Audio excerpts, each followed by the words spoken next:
នេះគឺជ្រូកព្រៃហើយនឹងទន្សាយនេះហេតុអ្វីបានជានៅទីនេះ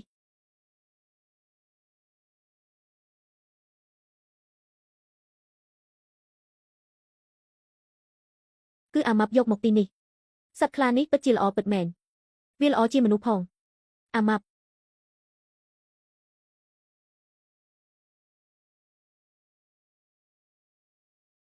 អីយ៉ារបស់នេះមិនអាចយកមកបានទេខ្លាចំគួតនេះចង់ឲ្យផ្ទុះផ្ទះយើងមែនទេបងជាវសឿងតើជ្រូកព្រៃទាំងនេះគួរធ្វើបែបណាទៅថ្ងៃស្អែកក្រោយម៉ាក់ពួកយើងមកមែនទេ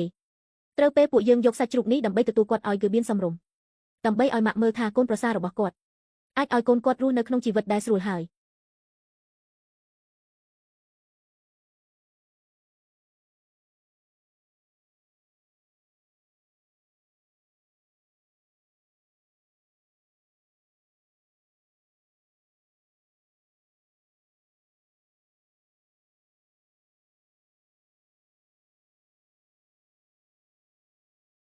បាន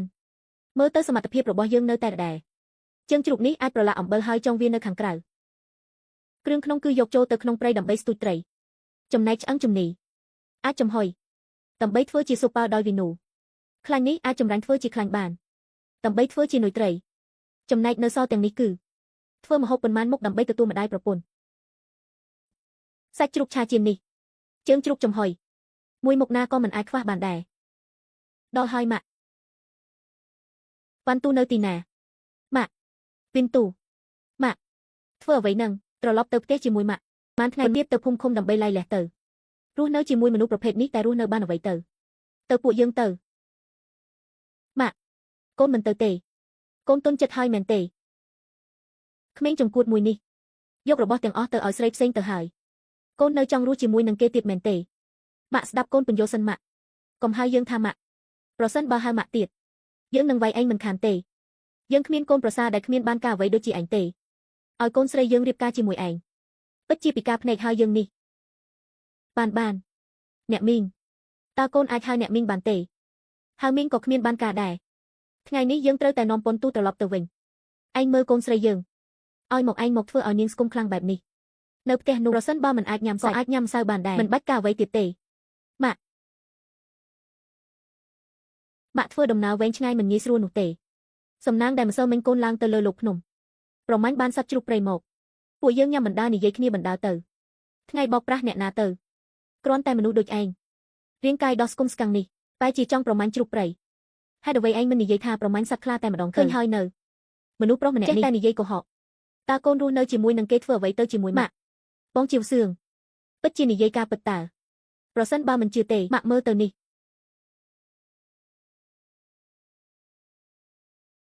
ណៃគ្រីម CKSL ហ្នឹងបង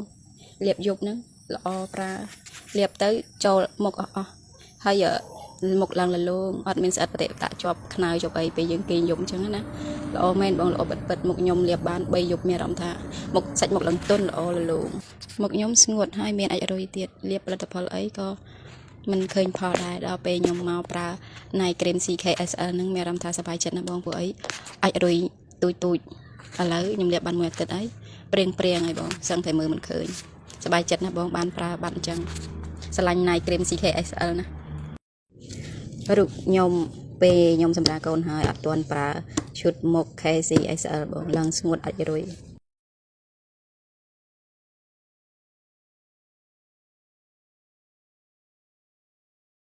ម៉ាក់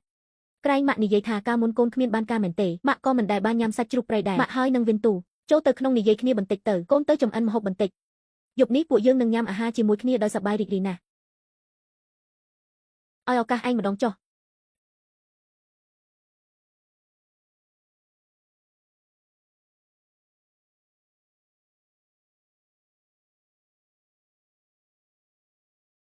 ជ្រូកព្រៃខ្មៅមួយនោះពិតជាគេជាអ្នកទៅបរបាញ់បានមែនទេត្រូវហើយម៉ាក់គឺជាការពិតក្មេងចំគួតនេះកាលពីមុនជាមួយនឹងមុខវិនមិនច្បាស់លាស់ហេតុអ្វីបានជាគេផ្លាស់ប្ដូរគំនិតមកល្អជាមួយនឹងកូនបែបនេះកូនក៏មានអារម្មណ៍ដូចជានៅក្នុងក្តីស្រមៃអញ្ចឹងម៉ាក់រឿងអតីតកាលរបស់គាត់ឲ្យវាឆ្លងកាត់ផុតទៅ ពេលនេះកូនគ្រាន់តែចង់រស់នៅបច្ចុប្បន្ននេះឲ្យបានល្អតែប៉ុណ្ណោះទេមនុស្សប្រុសនៅលើលោកនេះគឺដូចគ្នាទាំងអស់មកគ្រាន់តែបារម្ភពីកូនត្រូវតែប្រយ័ត្នគេបន្តិចទៅចាស់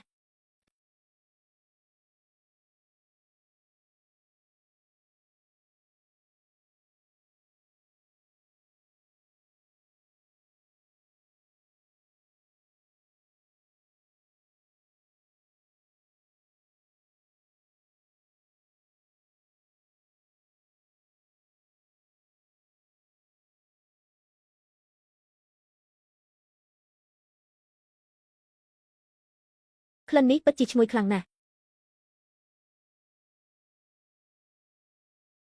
បបលនេះយើងញ៉ាំ2 ខែហើយតើពេលណាអាចផ្លាស់ប្ដូររសជាតិទៅគ្រប់ទីកន្លែងអ្វីហូបបែបនេះមានអីហូបគឺវាល្អណាស់ទៅហើយតើលោកនៅចង់ញ៉ាំសាច់ជ្រូកទៀតមែនទេហាត់ក្លិនទៅពិតជាឈ្ងុយខ្លាំងណាស់តើនេះគឺជាក្លិនសាច់ជ្រូកដែរទេមិនមែនលោកឃ្លានរហូតដល់ស្រមើស្រមៃហើយទេដឹងប៉ុន្មានថ្ងៃមុនចូលទៅក្នុងព្រៃទន្សាយក៏មិនអាចចាប់បានប៉ុន្មានកូនផងយកសាច់ជ្រូកមកពីណាទៅមិនត្រូវទេខ្ញុំហិតមិនច្រឡំនោះទេគឺជាក្លិនរបស់ខ្លាញ់ជ្រូកដូចជានៅក្នុងផ្ទះទៅជីវសឿងពួកយើងឆាប់ទៅមើល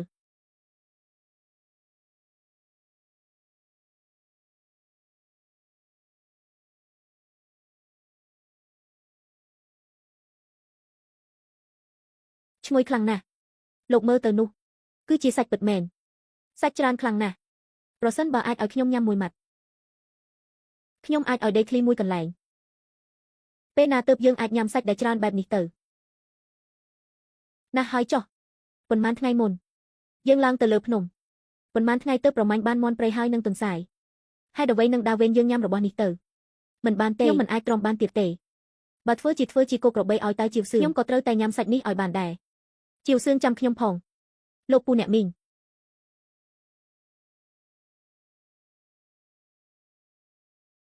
យ៉ាងម៉េចនឹងជីវសឿងមួយជីវិតនេះលោកពូមិនដែលសុំអ្នកណានោះទេថ្ងៃនេះសុំឯងឲ្យពួកយើងញ៉ាំសាច់មួយម៉ាត់ផងទៅជីវសឿងឯងទុកចិត្តចុះឲ្យតែឯងបែងចែកឲ្យពួកយើងសាច់មួយដុំញ៉ាំពួកយើងនឹងធ្វើការឲ្យឯងមិនខានឡូឡាអ្វីទៅឡូឡាវាយទៅមកផ្ទះខ្ញុំដើម្បីប្រជុំមែនទេបងថ្លៃក៏នៅទីនេះដែរមែនទេយ៉ាងម៉េចខ្ញុំមកផ្ទះកូនប្រសាលេងកូនស្រីរបស់ខ្ញុំទើសមកពួកអ្នកទាំងអស់គ្នាមែនតែមិនមែនទេខ្ញុំមកទីនេះគ្រាន់តែចង់ភ្លក់សាច់តែបន្តិចទេឬមួយក៏អ្នកឲ្យពួកយើងសាក់បន្តិចទៅចង់ញ៉ាំសាច់មែនទេយករបស់មកផ្លាស់ប្ដូរមក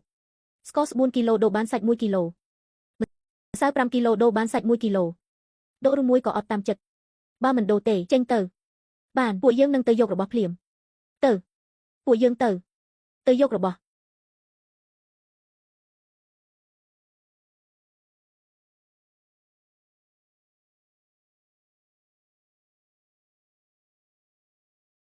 នេះគឺស្ពៃ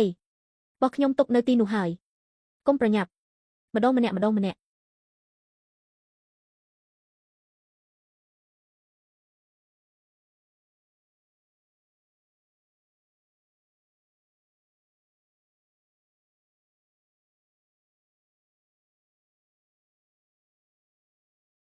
បានហើយ